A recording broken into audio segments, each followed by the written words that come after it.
Shalom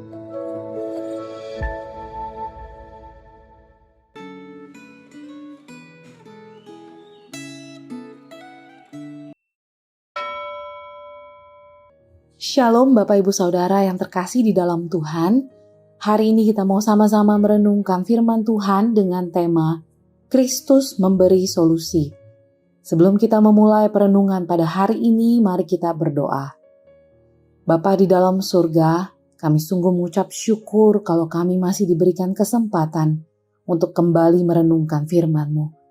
Kiranya Engkau yang membuka mata hati kami dan menunjukkan karya-Mu di dalam kehidupan kami, sehingga kami boleh menyadari bahwa Engkau adalah terang yang sejati.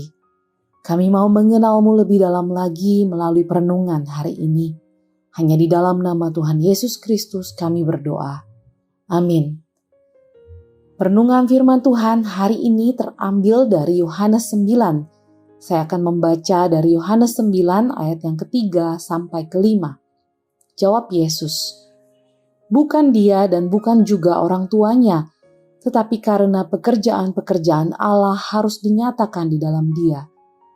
Kita harus mengerjakan pekerjaan Dia yang mengutus aku selama masih siang. Akan datang malam di mana tidak ada seorang pun yang dapat bekerja. Selama aku di dalam dunia, akulah terang dunia."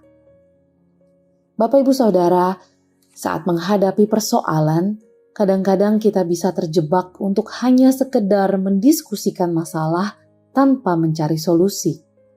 Hal itulah yang terjadi dengan murid-murid Tuhan Yesus.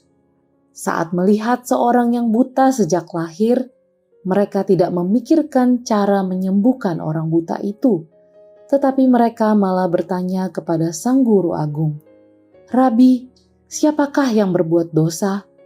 Dia sendiri atau orang tuanya sehingga ia dilahirkan buta?" Mereka seperti tidak peduli terhadap penderitaan si buta, dan mereka justru sibuk memikirkan siapa yang bersalah. Pertanyaan mereka sendiri aneh. Bagaimana mungkin orang buta itu bisa berbuat dosa sebelum ia dilahirkan? Memang, pada masa itu ada pendapat aneh yang mengatakan bahwa janin pun sudah bisa berbuat dosa.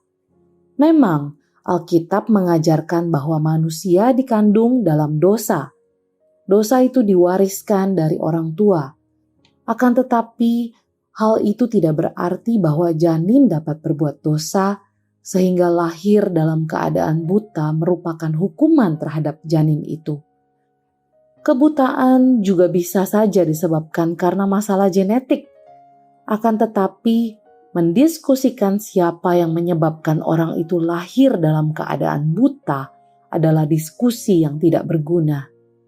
Oleh karena itu, jawaban Tuhan Yesus mengubah arah pembicaraan itu. Bukan dia dan bukan juga orang tuanya, tetapi supaya pekerjaan-pekerjaan Allah dinyatakan di dalam dia. Tuhan Yesus mengubah arah pembicaraan tentang mengapa menjadi supaya.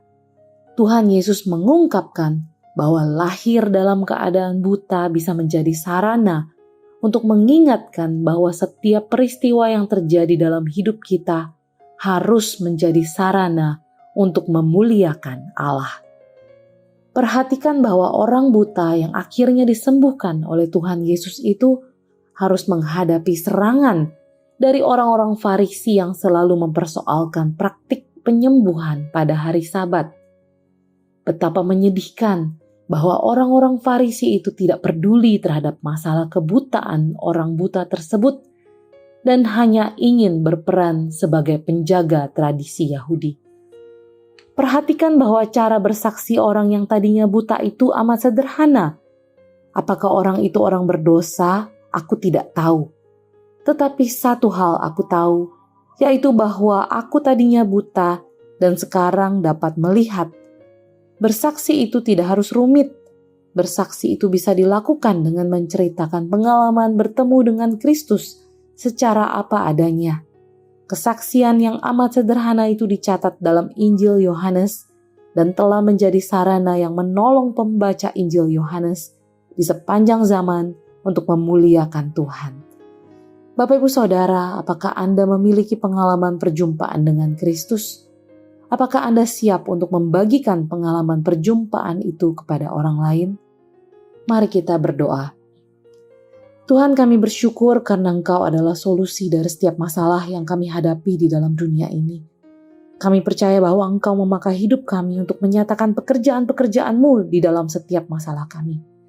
Ajar kami untuk dapat bersaksi, menceritakan apa yang telah Engkau lakukan di dalam kehidupan kami, sehingga kami boleh memuliakan-Mu dan semakin banyak orang yang mengenal-Mu dan mendapatkan keselamatan di dalam Kristus.